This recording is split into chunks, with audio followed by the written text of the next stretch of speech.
friends and enemies. Welcome. It's your cool mystery ants here at Perhaps It's You. I'm Samantha. I'm Liz. And we always start talking before we adjust our microphones. You'd think we would have figured this out by now. Nope, and we never will. That's the Perhaps It's You promise. Lenny, do you want to say hi to everybody? Ow! Oh. That was a distinctive no. He does not want to say hi to everyone. Nope, I guess Fair not. enough. All right, Lenny won't get his own podcast then. Nope. So much for that. Do we have any updates today? I have nothing.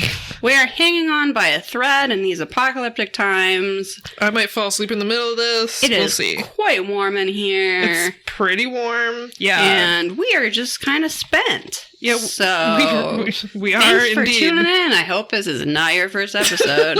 Go listen to one that's really good. Yeah, I'm sure they're out there. A better one. Randomly pick any, and you got at least a 50-50 shot of it being better than this. We say before we even start. Hello and welcome. This is an Unsolved Mysteries rewatch podcast. Yeah. We follow along with our evil overlords over at Amazon Prime. We're on season 4, episode 4. That's right. In 4 seasons, we haven't learned how to do anything. You're welcome. You may hear my dog, Lenny Bisco. Oh no, that's Curtis. Hey, Ray Curtis. He's jangling around here. Also, Mac's looking confused. Hey, Mac, do you want to say hi to people with a voice crush on you? Are you looking for your sandwich? Maybe in the microwave. Okay, should we just go? Yeah, why not? Okay. So, Mac is in the kitchen. There are dogs around. We are talking about season 4, episode 4, Unsolved Mysteries. Robert Stack is there. He has a trench coat. How fast can we do this? Boom, boom, boom, done. All right. We have a Facebook page. You can follow us on Facebook, Instagram, and Twitter. Perhaps it's you. We only accept 5-star reviews. And good night. We're just done. It's 5 seconds long. What if we really did end the episode there? I would be okay with it, honestly. I mean... Okay, all right. No, fine. the fans depend on us. They really do. Hi, fans. High five, listeners. All right. I think you're going first. I sure am. I am doing a segment known as The Investigators. Oh, yeah. This is about profiling.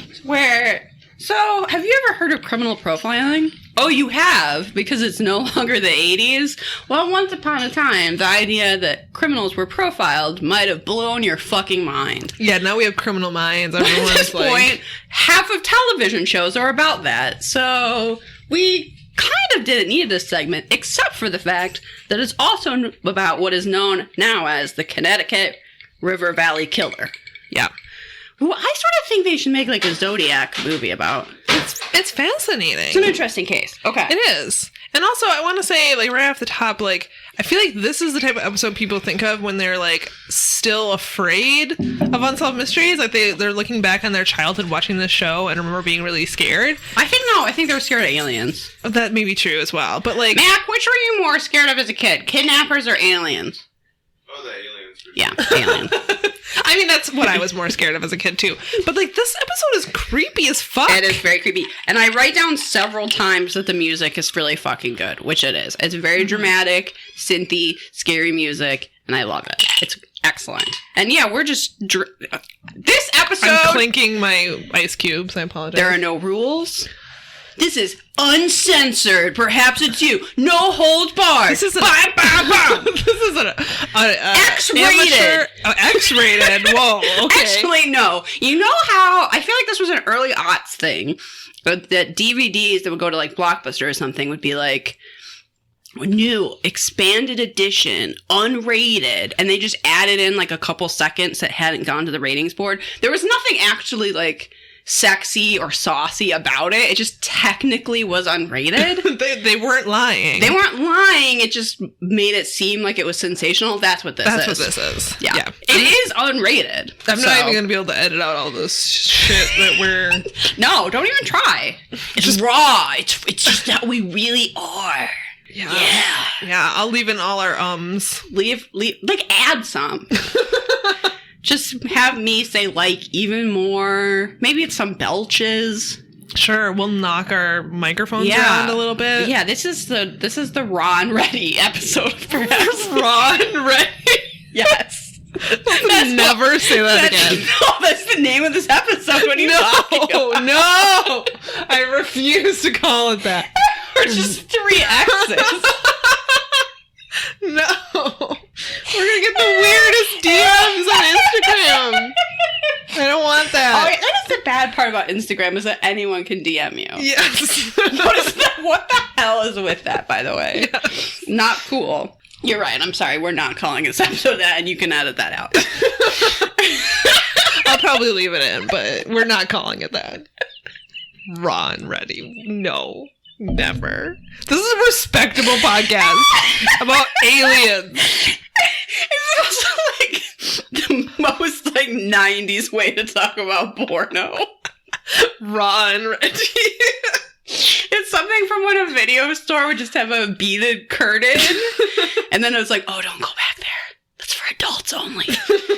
And you would be like, I wonder what's, do you know what I'm talking about at all? Or are you too young? I don't recall beaded curtains, but I recall like dust jackets or whatever the fuck are on a VHS. Like, yes. Like being, like blacked out or whatever. Oh, sure. Yeah, that's what I remember from Blockbuster. I did walk around a Blockbuster a time or two. It was like my whole youth. Okay.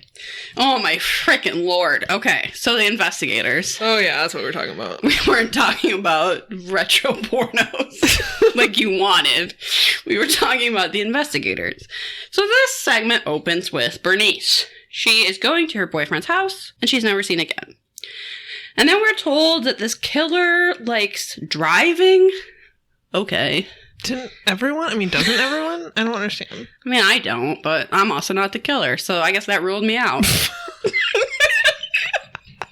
Yeah, so we can rule out Liz. Okay, wait. This case is unsolved, so we can rule out Liz. Realizing that usually when we do 2 episodes, we do Patreon second.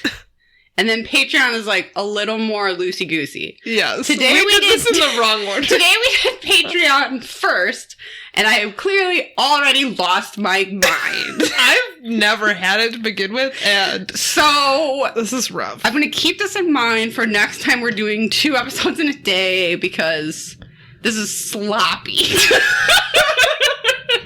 This is real sloppy. Okay. So, what are we talking about again? Was Robert Stack there? Maybe. We also learned that Ellen Freed's body was found 18 months later in the woods, and that Bernice's body was then found nearby. Then we learn of Martha Agnew, who was found on an isolated hillside in Heartland, Vermont. Then Casual Stack comes out. Very Casual Stack. Doesn't know what to do with... Does he have pockets? His hands are just like weirdly out to the sides. He's just like robot Frankenstein walking. Like, oh, hi. I'm just here to drop down while you might be eating dinner with your family to let you know that 100 serial killers live among us at any time. Which you probably, I mean, if you listen to podcasts, you probably knew that now. But at the time, that must have been terrifying information. Mom knocks the table over, running to the front door to lock it. Yeah, the TV tray, and then the frozen dinner, and the little corn nuggets go flying, and... Oh, Stack, you just ruined dinner again. Robert Stack, ruining dinners left and right. Yes.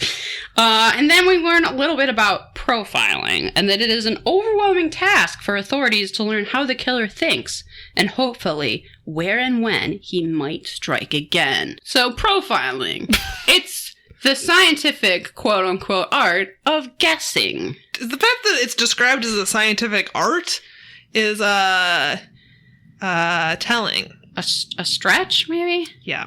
Because it really is more of an art than a science. Not really. It is more of an art than a science. It's just educated guessing. Yeah. Can you tell I don't really like that show Mindhunter very much? What do you feel? How do you feel about Criminal Minds? Did you ever watch it? I don't think I ever watched that one. I watched it somewhat regularly in the beginning, but then, like most shows, it got weird. I mean, I really liked Millennium. That one really hot guy. I forget his name. Oh. I forget his name in the show and in real life. I feel like everyone knows who I'm talking about. Who's watched Criminal Minds. I'm gonna look him up. Isn't that guy from Dharma and Greg on Criminal Minds? I don't fucking know.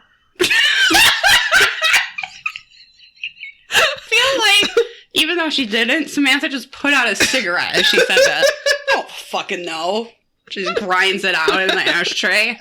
Who's the hot guy in Criminal Minds is what I just Googled. That's in your search history forever. Shamar Moore. Shamar Moore? Hold up a picture. Okay. I don't know who that is. I want to learn more of your taste in celebrity men that are not Gordon Ramsay. I'm going to add shirtless to the search Sure, terms. why not? Just go for it. Oh, sure, okay. Yeah, you know who I'm talking about. Here, I'll let Liz browse through the photos for a second. I don't think I did know who this is, but I can see why you referred to him this way. Yeah, he's clearly the hot one. Okay. I'm sure that's what people who investigate crimes look like. Absolutely. Not people who do 8 hours of crunches a day, no. He's shirtless way more in the show than I remember. Well, why do you think people That's are probably tuning why I watched in? it. I had no idea what I was missing. Oh yeah. So this is the investigation of the death of 15 women in the New England area around the Vermont border. I don't think it's referred to this in the episode, but this is, if you were going to look this up on Wikipedia, it's called the Connecticut River Valley Killer, which I already said. And it's murders mostly around Claremont, New Hampshire, in the Connecticut River Valley, and they're pretty much all in the 80s.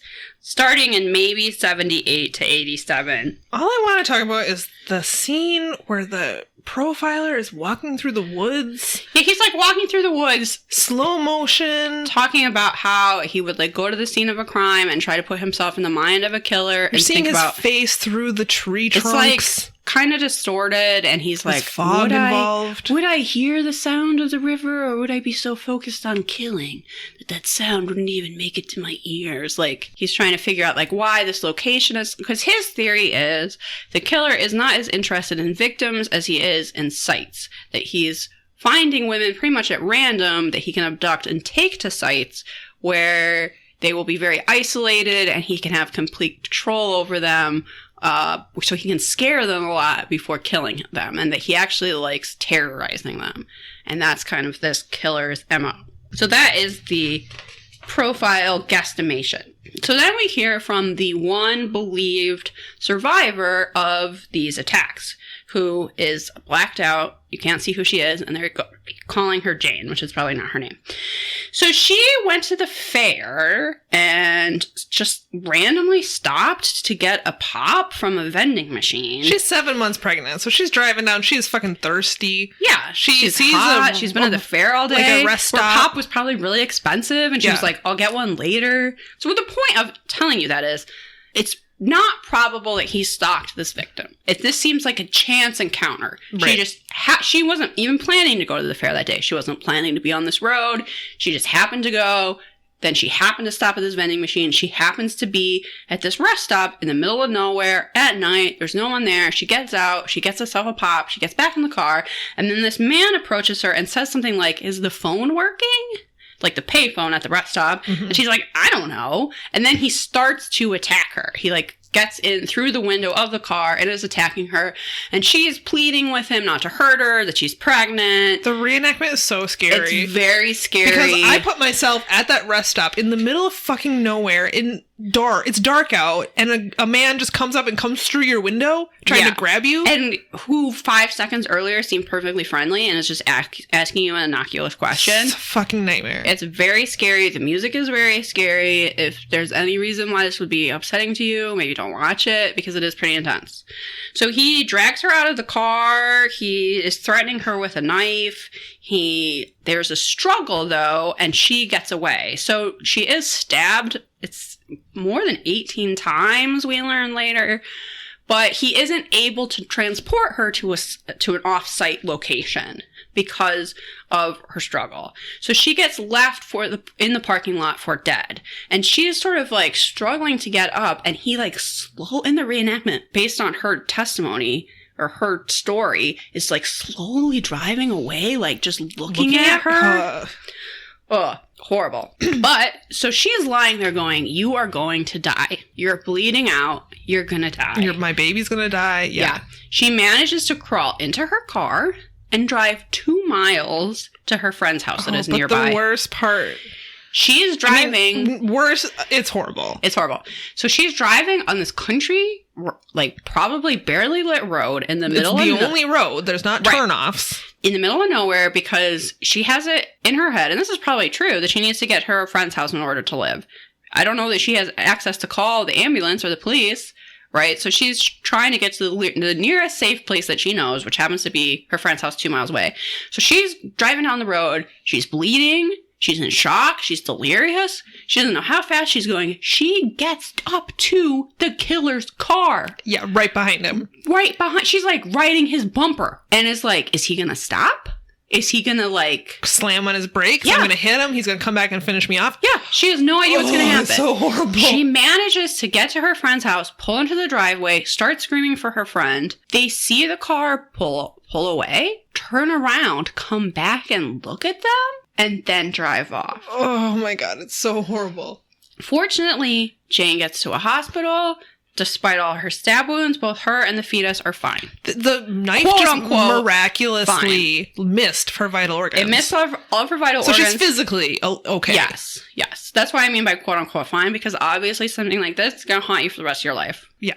But yes, fortunately, physically, she survives the attack. The fetus survives her attack. At this point, she undergoes hypnosis. With this profiler? Yeah. Who's also a hypnotist? Sketchy. Does he also do, like, party tricks? Is he also a magician? And now I pull a rabbit out of my hat! Yeah, he just, like, make a balloon animal for me? All right. But this gets them a better description of his face and also a partial license plate. Unfortunately, the partial license plate brings back, like, more than 1,000 plates in the area. But they do get an eyewitness statement from her that's good enough to use to make a sketch. Then the profiler gives us this very helpful description of the killer.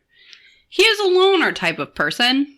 They're always loners. I think his view of women is extremely negative. Oh, what gives you that idea? To the point of viewing them as arrogant, intrusive types of people. Thanks, dude. Did he also have mommy issues? Come on. Thanks. Let's get the trifecta here. So, here's the update on this. Jane believes, or the person who is really Jane believes that she now knows the identity of the man who stabbed her. Whether or not that's the same person who killed these other women is unknown. But what happens is, many years later, Jane gets, like, a package in the mail. What? Yes, telling her who this dude was. And it turns out it's this private investigator from Florida who was just, like, looking into the case as, like, a hobby. I'm not kidding. Okay. So, I mean, I can see why this case would attract people like that, because it's thought that her attacker was probably the serial killer. His name was Michael Nicolano. He was a former Army helicopter pilot.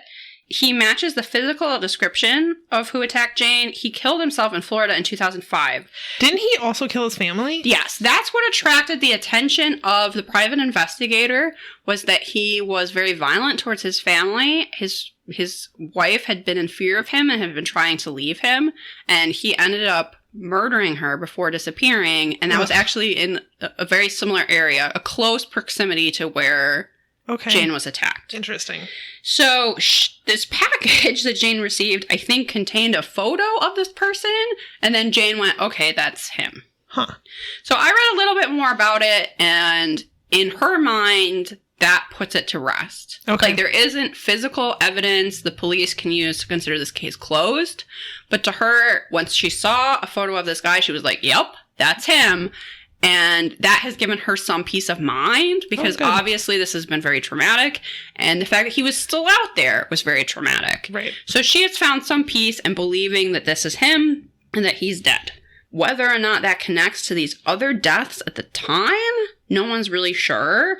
There is a guy who confessed to the murder of Heidi Martin on his deathbed, but the police at the time didn't take it very seriously for reasons I don't understand. So it wasn't really looked into, and that was Delbert Tallman. He confessed to killing her with a group of friends, and it sounds like kind of just for fun. Oh my God. Okay, no, sorry. So Delbert Tallman confessed to killing Heidi Martin in 1984. Her death was similar to the Connecticut River murders. However, he recanted his confession and was actually acquitted. So another suspect was Gary Westover. He confessed to the murder of Barbara Agnew, the final Connecticut River victim, on his deathbed. He claimed that he and 3 other men abducted and killed her. It seems like for absolutely no reason. just for kicks. Oh. But for some reason, police didn't really take it seriously at the time, and that information only got back to Barbara Agnew's family like a lot later. That's horrible. Yeah. So it's unknown if he was actually responsible or if he did the other murders as well. It seems like Barbara Agnew's family considers that murder closed, but they didn't really investigate it in connection to him. Wow. So, this is a case that I feel like hasn't gotten a lot of attention, and I don't know, I kind of wish we, like, heard more about it. Yeah, you would think, but since it was a serial killer, likely, I mean, maybe, I don't know. Yeah. It's sad. It is very sad, and the reenactments are scary, but it's a fascinating case. Though, it is an interesting case. I didn't really need the profiling aspect to it. No, that part I think is dumb, but it's not actually that much of the segment, and I don't know, you can just ignore it and just focus on this possible serial killer. I feel bad that I'm not better prepared to talk about these victims, but we don't hear a ton about them in the segment. No, it was just like because it's focused on the investigators. Right. So, maybe at some point later we could talk more about the actual killings. Sure. All right. Are we ready to go on to the next one? Yes. This is a fraud. So, John Fairbanks was a judge in... Oh, wait, but we had an unnecessary update. Oh, yeah. But it did mean I get to see my true love again. Oh, that's right. What was his name? I wrote it down. I don't remember. My true love. Oh, Duncan.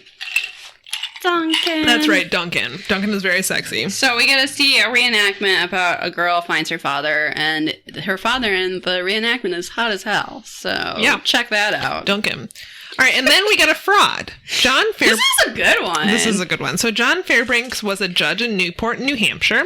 Because Newport is a small community, his duties as a judge were minimal, so he was able to maintain a lucrative law firm on the side. So he had a side business as being a fraudster. Specializing... See, if they'd given him more work, he wouldn't have time to commit these crimes. Pretty much. So he specialized in probate law.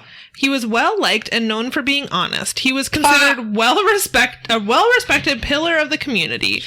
The quote about him that I wrote down was some guy said, "You might knock him for other things, but he was honest." Like, what other things? That was curious, too. Well, he killed all the puppies in the neighborhood, but he was honest. His gambling problem was out of control. But he was honest. He was very upfront about it. He pushed old ladies in front of cars, but he was honest.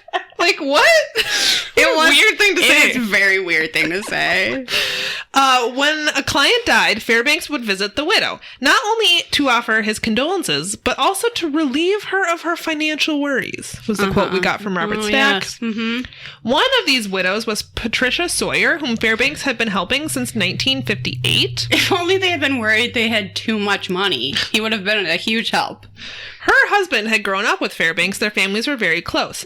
He helped her settle her husband's estate. He also helped her with her income taxes. In August of 1987, she agreed to turn over stock certificates to him so he could inventory her holdings. Which she had absolutely no idea what they were worth. She was like, here's a bunch of paper. Figure it out. Yeah. Also, he told her that he would help her with her will. It's kind of sad. The sweet old lady is like, well, so many people had died, so I need to rewrite my will to give money to someone. Right.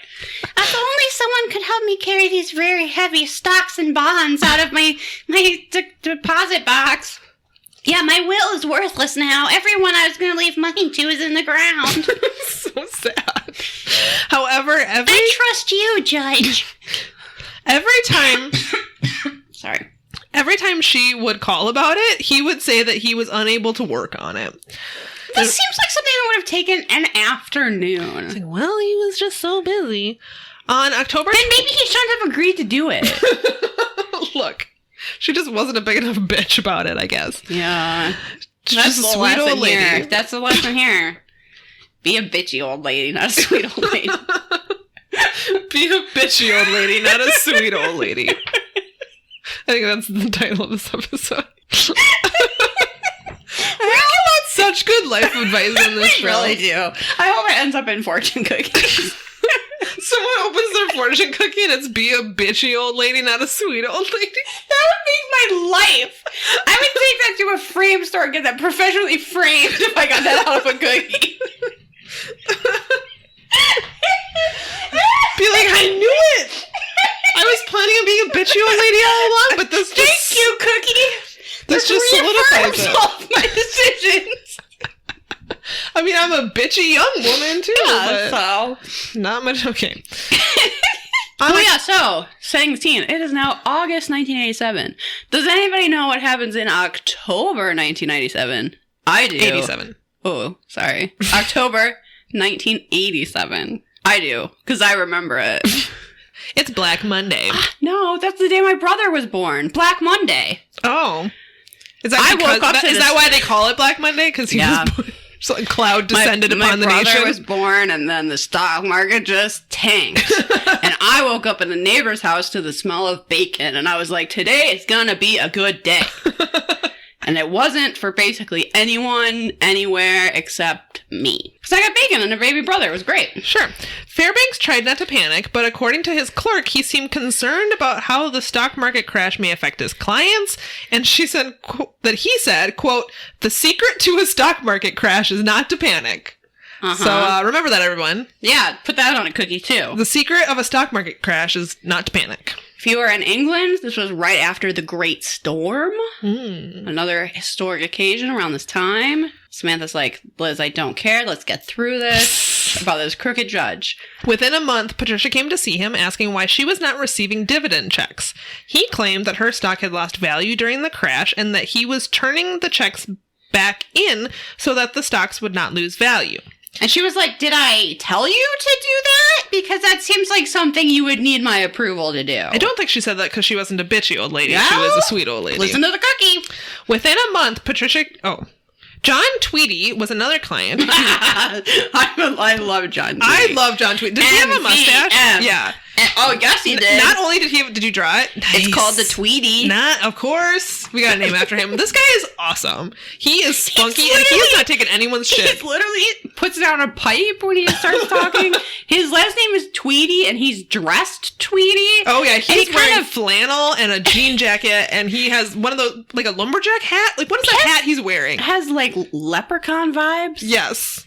Is he a leprechaun? I don't know, but I love him. Okay. All right. John Tweedy was another client who had made Fairbanks legal guardian for his brother Richard, who had schizophrenia and was institutionalized in a Virginia hospital. I think his brother had been institutionalized for like almost 40 years. So they were relying on his brother's estate, because his brother had real estate properties, to pay for his continued medical care. Yeah. And he put Fairbanks in charge of his estate. He was the legal guardian. This is a truly evil person to take advantage of the situation. In November 1988, John insisted that Fairbanks meet him in person to discuss his concerns about his brother's holdings. He asked Fairbanks about his brother's estate, but Fairbanks avoided answering his questions. John was alarmed because Fairbanks informed him that his brother's estate had lost 75%, or that 75% of his brother's estate was completely gone. Fairbanks had never told him that the money was that low, and he says that if Fairbanks was really concerned about taking care of his brother's affairs, he would have notified him when the money had started to dip that low so that they could sell some of his brother's real estate. And then he literally is like, okay, well, why didn't you tell me when this happened? And the judge is just like, well, you're a hard man to get a hold of. You can't expect me to keep all that information in my head. Yeah. Not a good explanation. It's like, I don't think you should be trusted with these things then. Yeah, probably not. So John was suspicious, so he began his own investigation. He discovered that Fairbanks had sold stock and underreported what he had received for dividends. He found that at least $20,000 was missing from his brother's estate. It would turn out that more was missing, but that's all that John was able to determine from public records. John contacted the police and reported Fairbanks. So investigators discovered that Fairbanks owned several large, expensive homes, which seems suspicious for the amount of money he supposedly made.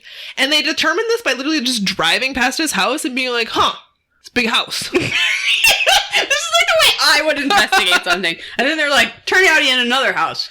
Bigger house. Yeah. And it was like on the sea and shit. Right? Suspicious. Pretty much it. On June 6, 1980... They didn't even get it, like, evaluated or something. They just went, yeah, no, a judge should not have a house that big.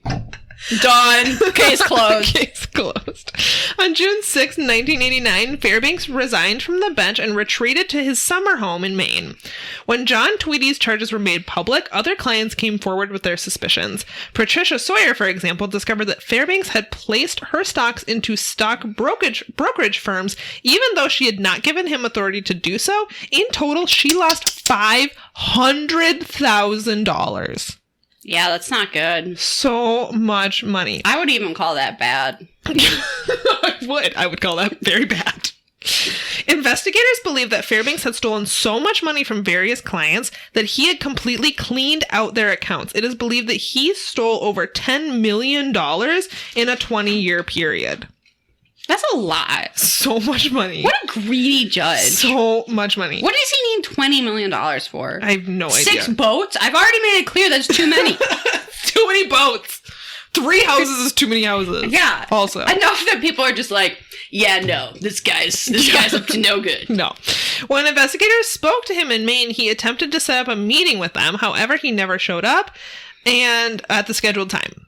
Surprise, surprise. Huh. I wonder if they should have just arrested him. On December 28th, yeah, this is some privilege in action. They're like, yeah, so they make an appointment to meet him. He reschedules it and then doesn't show up. I was like, what happens to dragging people out of things in handcuffs? Yeah. No? Not if you're a judge? Not this guy. On December 28th, 1989, Fairbanks was indicted on 4 counts of theft. The indictments listed more than 100 checks written by Fairbanks. These checks transferred money from clients' accounts to his personal accounts. The next day, is that bad? Yeah. Huh. Yeah, you can't just write checks to yourself. Guys, if you're weighed down by too many stocks and bonds, we are happy to take them. You can find an address to mail them to on our website, perhapsitsyou.com, or there's probably a way you could send them into our Patreon. That's patreon.com/perhapsitsyou. If you need a Venmo, let us know. Yeah, you can just send us money directly. I'll just take it off your hands. Well, if you got too much money, if you have 6 boats, sell a boat and then give us the money. Yeah, that's actually required. We'll take it. If you have 6 boats. You have to sell at least 1. And give us the money. At least. You could probably do 2, though. Let's be real. Sell 2 of the boats, give the money from one of the boats to us, and then the money from the second boat, do something good with it. Yeah, send it to the Humane Society or some shit. Yeah. Puppies. But also us. We're a good cause, too. Hi, it's Perhaps It's You. So the next day, his pickup truck was found near his main home. He has not been seen since. So the result is that this case was solved. On March 1994, after over 4 years on the run, Fairbanks' body was discovered lying dead in a Las Vegas hotel as a result of suicide by asphyxiation. However... Do you think I stayed in the room where he killed himself? Let's just say yes. Let's just pretend you did. No trace of the stolen money has ever been found. It is believed that he committed suicide because he noticed one of the investigators from his case at the casino's hotel. Maybe. Fairbanks had been hiding out in a luxurious condo complex in and around Quebec City from 1991 to early 1994 under the assumed name Richard Mansfield, telling people that he was a retired history professor who had taught at Ottawa and Boston. Police doubt they will ever find the money he stole. They believe that Fairbanks spent all of his clients' money before he took his own life. Wow. Which is a dick move. Yeah, what a dick. People lost so much money. I think John Tweedy said that they lost $300,000. Which he needed for his brother to take care of his brother's health. Yeah. That's so shitty. It's extremely shitty. You know what? I judge this guy to be a bad dude. Yeah. Yeah, he was. That's my judgment. Wish a piano had fallen on his head. Yeah, well, at least he's dead. Yeah. Okay, we get one last case. This is a lost love. This is just for Samantha. I spilled water all over myself just now. This is a rough episode, the case guys. of Sue Scribner. Yeah. So she's 13 years old. It's the 50s. Everything looks cute as hell. Extremely. She's wearing bobby socks, walking by a red convertible. She comes home from church. But her mom wasn't at church for some reason, because I guess, I don't know, her mom was a sinner.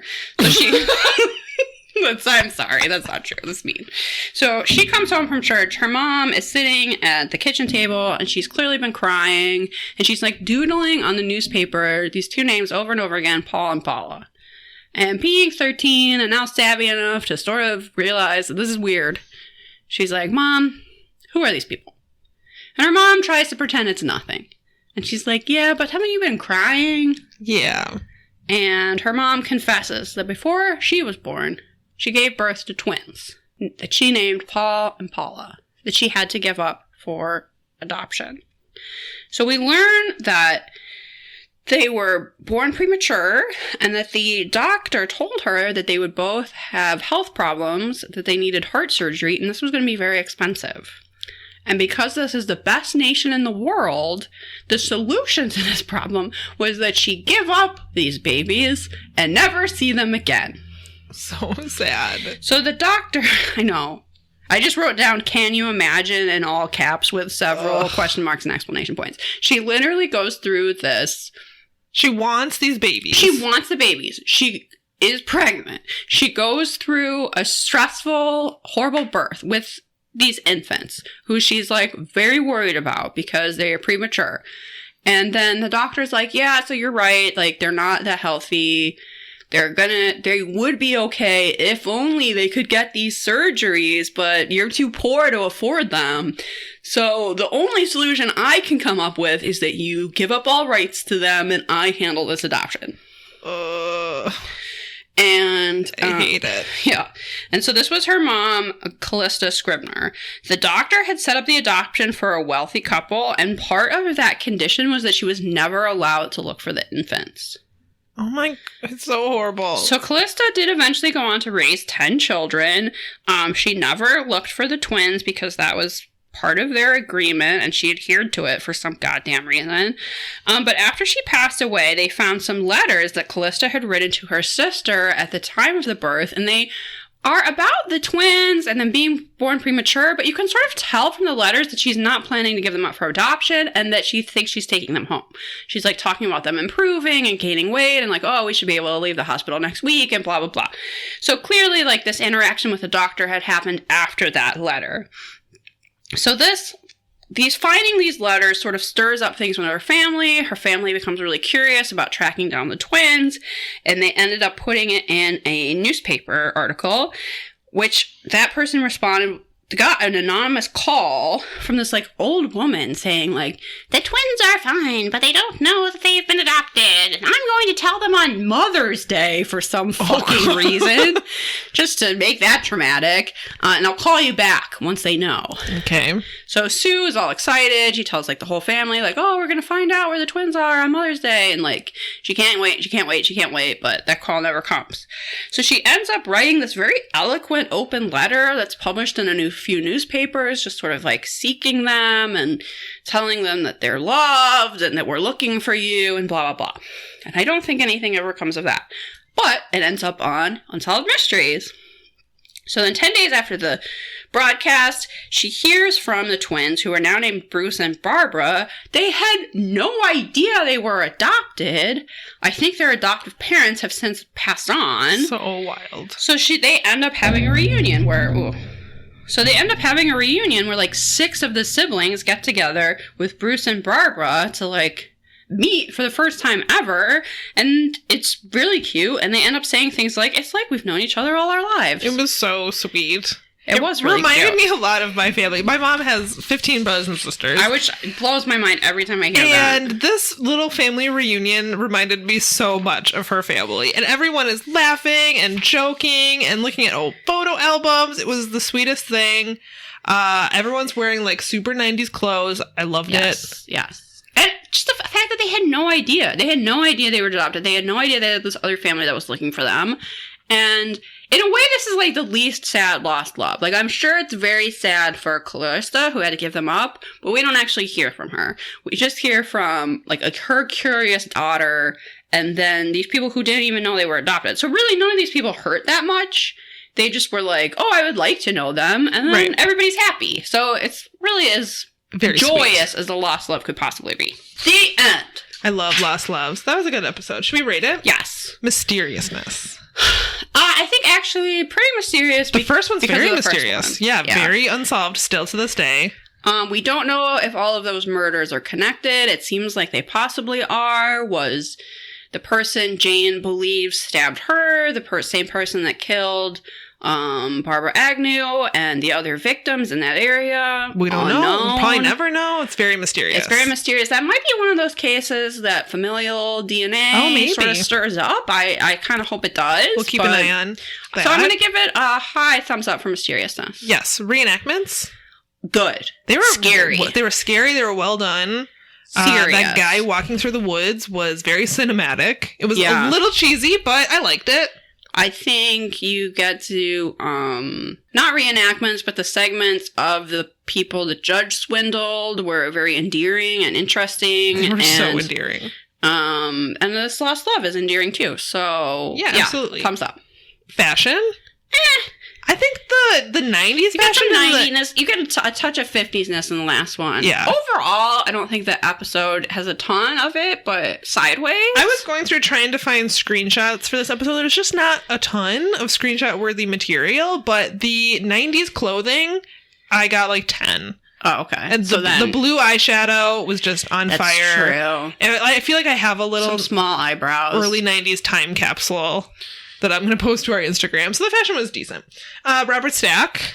Casual Stack was... Casual Stack. I like a casual Stack, but he was very uncomfortable looking. It looked like... It was like his sleeves were too tight or something. It was like he hated dressing down that much. It's like Casual Stack, first of all, is like fancier than I ever am at any moment in my life. And he was like, oh, these drags. It was like he didn't know where to put his hands. He still had pockets. Like, he always puts his hands in his pockets when he's wearing a suit. Yeah. You could put your hands in your khakis. He just, like, stopped by to go, like, guess what? Serial killers live among us every day. Bye. He just slowly fades into a hedge. He's like, I don't have to really worry about that, Homer Simpson gif. Yeah, he just goes back into the hedge. He's like, I don't really worry about it, though, because I'm rich and famous. Ta-ta! Yeah. So, what does that get him? Yeah, but I don't know. I don't even know. Thumbs quarter of the way. I don't know. Thumb doing a thumb war. Yeah, sure. All right, out of a possible 5 Robert Stacks. I think it's pretty good. I'm going to say 4. Okay. I was going to go with a 3.5. Okay. Wasn't my favorite, wasn't my least favorite, but I did enjoy parts of it. I think the judge case is frustrating, but it's interesting. It's a little bit different. I liked the characters in that one. Yeah. I wish there was a 4th case instead of the stupid thing we already saw, that even update, though it's almost they could worth have it easily squeezed in a just to show us mystery. Duncan, though. Liz is fanning herself. Yeah, Duncan is hot stuff. All right, that's the end of this episode, and I think we've got... so thankful. Oh, thank God that's the end of the episode. Yeah. So we're doing recommendations now? Yeah, it's your turn. I have a quick and fast one. I've actually already posted this in the group. Oh, okay. But Wired Magazine does a series of videos called Technique Critique, which are usually about actors doing accents in movies, which is kind of interesting. But they have 2 that are very interesting. One is a forensic scientist going through TVs and movies to tell you what is realistic. And one is a lawyer going through TVs and movies to tell you what is realistic. And I wish this was like a 16-hour like I could watch that forever. It is the most interesting thing. And if anybody knows any other shows that are like that, please let me know, because I really want people to just watch Law and Order and tell me if stuff would really happen or not. That is fascinating. When I was in high school and I had to take an American government class, like, it got to the point where basically every day I would go into class and I'd be like, so last night on the practice, the judge threw out the jury verdict. Could that really happen? And then my teacher would have to say, like, whether or not what I had seen on television could really happen. Amazing. So you had to experience that in real life. Yes. So I would love more. I want more of a show or a podcast or anything that's just like, yeah, that thing that happened on Law and Order would never happen. Or, yes, it would. Nice. But it's Technique Critique. I like from Wired Magazine, if you're looking for it.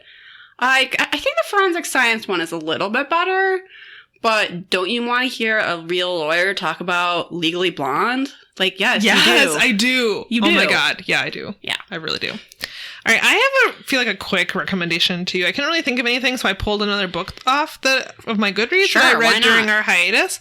And this is another short read, so if you're interested in that, this is The Test by Sylvain Neuvel, which I think just came out. Yeah, it came out May 13th, 2019. Oh, no, that's when I finished it. I don't know. It came out recently. Wait, are you going to give me the test? No, you don't want to take this test. I assumed not. It is not good. So Sylvain Neuvel wrote the Thamus Files, which are also really good books. I don't think I've recommended them. It's a trilogy of books that I read. I liked the first 2 books. I didn't really like the third one. It's very different than the other 3. But they're written in like dossier style. Okay. So it's like a series of letters and some recordings. Yeah, I like it's that. very visual. The books are really good because they're visual. And then the audiobooks are really good because they're a full cast. So I feel like regardless of how you like to read your books, you would like it. They're a science fiction series in which like the opening of the first book is this young girl falls like the earth falls out underneath her and she lands in a giant robot hand. And that sets everything into motion. Sure. It's very fascinating, very good. It's a problem that's happened to all of us, I think. I think we can all relate. It happened to me just yesterday. All right, so Sylvain Neuvel wrote this, I believe it's a novella. It's very short. It's called The Test. I'm just going to read you the description. Award-winning author Sylvain Neuvel explores an immigration dystopia in The Test. Britain, the not-too-distant future. Adair is sitting the British citizenship test. He wants his family to belong. 25 questions to determine their fate. 25 chances to impress. When the test takes an unexpected and tragic turn, Adair is handed the power of life and death. How do you value life when all you have is multiple choice? So this book, that's like all, I don't even like want to tell you much about it because there's a wild twist that I did not see coming. It's, I don't know, I want to call it like poignant, especially in like the context of our discussions in today's world about immigration. It's also highly entertaining. It's like, it's fast paced. I read it in an afternoon. It was so good. I will give you a warning that it's quite intense. Not really graphic, but it is intense. And so that when I say entertaining, I don't mean it's a light read because it's not. But it's like a hard to put down read. It was very hard to put down because it almost immediately started. It was just action-packed nonstop through the whole brief book. I couldn't put it down. I really wanted to know what happened. I could easily see this made into a movie. It was just extremely, extremely good. Yeah, I just really recommend it. And if you've read the Thamus Files, I think you'll really like this. It's way different than the Thamus Files. Don't expect anything like that. But it's really good. And I want to say I was just blown away by it. Like, it was just, I don't know, poignant is the way I want to describe it. And it's almost a weird book to recommend because unless you've experienced it, I feel like you can't really understand. But I highly recommend it. Did you watch 3% on Netflix? No. I saw a bunch of, I feel like, previews for it, though. Yeah, just your description of that kind of reminded me of it. I just saw that they had new episodes come out, and I was like, that's weird. I felt like it kind of really wrapped up.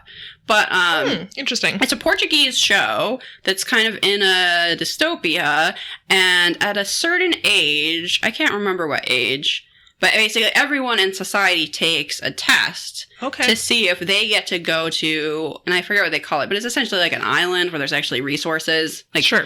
It's nice there, and you get medical attention, and you get to live like a nice lavish life. But only the top 3% of the worthy get to go, and everybody else has to stay in the bad part. Okay. So it's this meritocracy, and it's about, I think it's like, I don't know, 23, or who knows. When you reach a certain age, everyone that age goes and takes this test, and then the 3% that pass get to go to the place. So it's about the people that year that go to take the test, and like, it is, that what is happens. Somewhat similar to this, although this follows a single character, and the world in which this story is set is Britain, and it seems like the way they determine whether or not you get to be a citizen is you're randomly chosen to take the test, and if you pass, your entire family gets citizenship. If you don't, you're immediately on a plane.